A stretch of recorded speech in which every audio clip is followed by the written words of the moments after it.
کہہ رہے ہیں اے زمانے کے لوگوں، اس برہمانڈ میں اس زمین پر ایشور نے اپنے جب دودت کو بھیجا تو اس دودت کو دو شکتی پردان کی، ایک شکتی کا نام لا الہ ہے اور دوسرے شکتی کا نام محمد الرسول اللہ ہے۔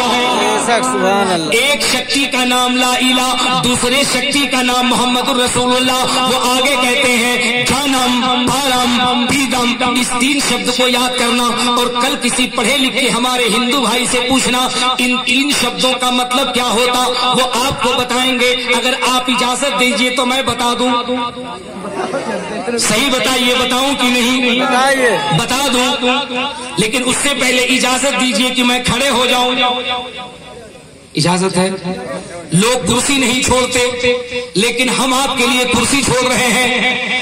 اتنے بڑے مجمع میں اگر کوئی ایک نوجوان جس کو نعرہ لگانا آتا ہو ذرا کھڑے ہو کے نعرہ لگا دے۔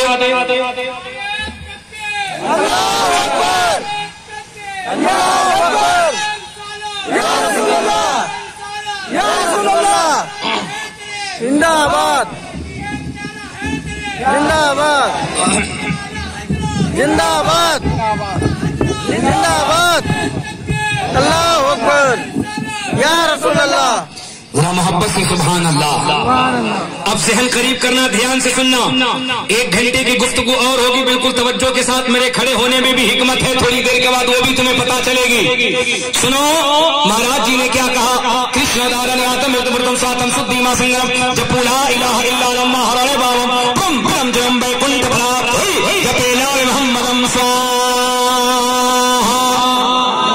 میں نے کہا مہاراج جی کہنا کیا چاہتے ہیں؟ تو جنک پور کے مہاراج نے کہا ہم یہ کہنا چاہتے ہیں ایشور نے، برہما نے، پرماتما نے، پرمیشور نے، جس نے اس پوری کائنات کی سرشٹی کی ہے، اس کائنات کی رچنا کی ہے، ہم اسے اپنی زبان میں کہیں جس نے اس پورے کائنات کو پیدا کیا ہے، پرماتما نے